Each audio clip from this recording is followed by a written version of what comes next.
Hello, ladies and gentlemen. Welcome to coming back to my videos on mental illness.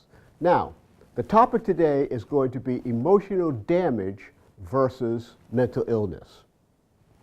Now, because this is my last video discussing mental illness in general and depression in particular, I'd like to summarize where we have been. I have discussed various types of depression, including general depression, major depressive disorder, dysthymia, postpartum depression, seasonal affective disorder, bipolar disorder, and post-traumatic stress disorder. I even shared with you how depression caused me to be incarcerated. This was not to blame my criminal behavior on mental illness, but to understand what motivated me to participate in criminal behaviors. We looked at what it feels like to have a mental illness.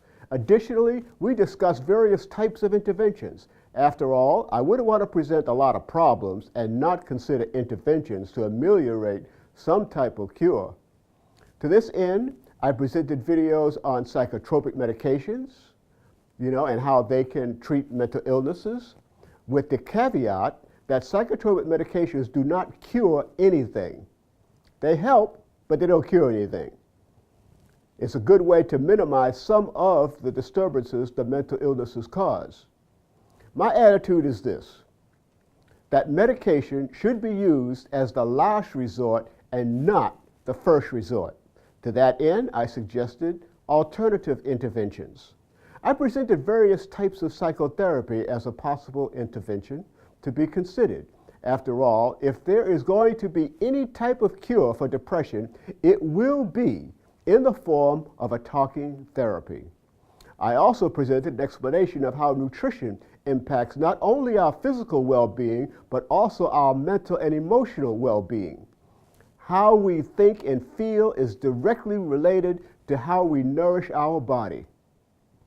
My alternate interventions then focused on spirituality and its impact on our emotional functioning and how to use our spiritual beliefs to effectively combat negative emotional influences in our lives.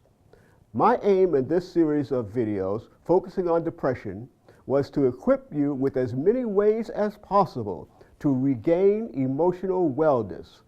All of my intervention suggestions can be used as standalone or in combination with each other. None of my suggestions is mutually exclusive from each other. As I leave mental illness discussions to focus on emotional wellness, I'd like to present what comes between emotional illness and emotional wellness. And it is this. Life will deal you difficult times. These difficult times can sometimes cause emotional damage. What do I mean by this? This means that there will be times you get your feelings hurt, times you feel unloved, times you feel picked on, times you feel neglected, disposed, despised, not liked, hated, ridiculed, abused, or the like. It is at times such as this that you should consider the advice of Paul the Apostle, quote, "Be angry but do not sin. Do not let the sun set on your anger, and do not leave room for the devil."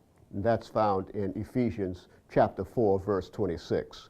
He goes on to say, "Put on the armor of God so that you may be able to stand firm against the tactics of the devil. For our struggle is not with flesh and blood, but with the world rulers of this present darkness, with the evil spirits in heavens.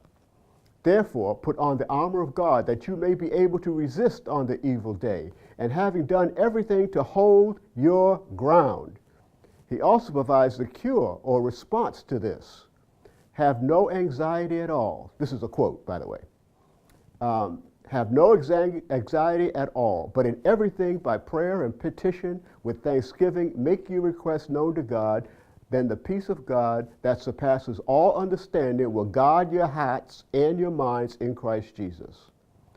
He goes on to say, "Finally, brothers," I added sisters, "whatever is true, whatever is honorable, whatever is just, whatever is pure, whatever is lovely, whatever is gracious, if there is any excellence, and if there is anything worthy of praise, think on these things, then the God of peace will be with you." Now, what am I saying here? Let me explain this. There are going to be times that negative thoughts are going to kind of just flash into your head. Sometimes you won't even know where they're coming from. Sometimes you won't even know why you're having that negative thought. These are the times that you need to think on something that is pure, think on something that's good, think on something that is graceful, all right?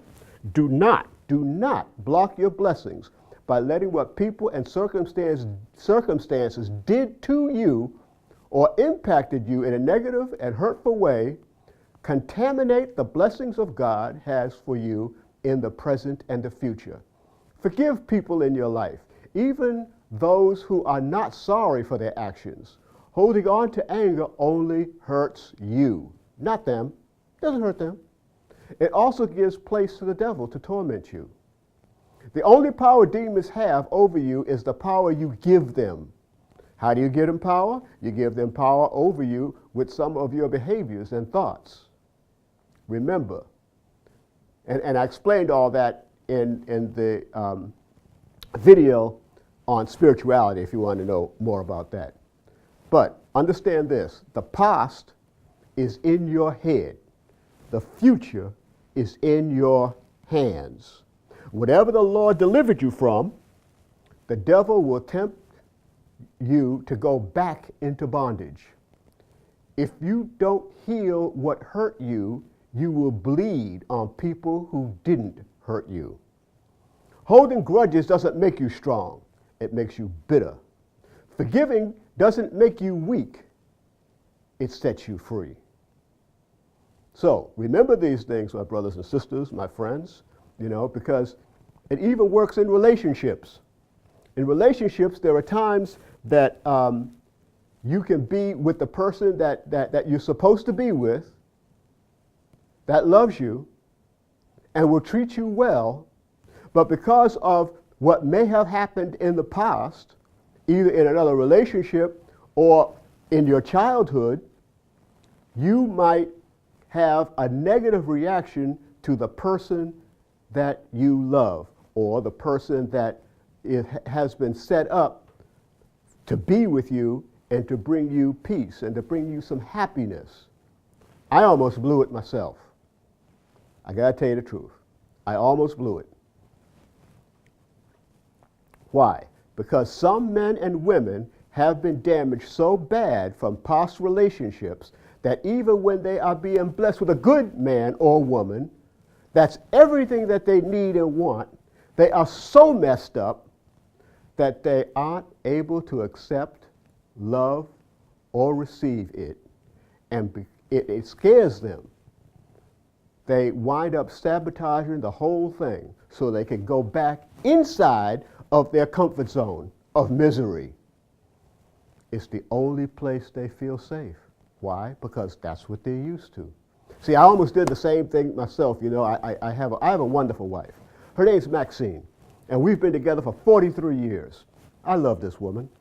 But when we were first going together, because I had gotten my feelings hurt in other relationship, I almost blew the relationship with Maxine. I quit her. Then I had to crawl back and make it right. Don't block your blessings. Don't hold on to grudges. Love the one you're with, and don't let the past interfere and contaminate your present and your future. I'm out. See ya.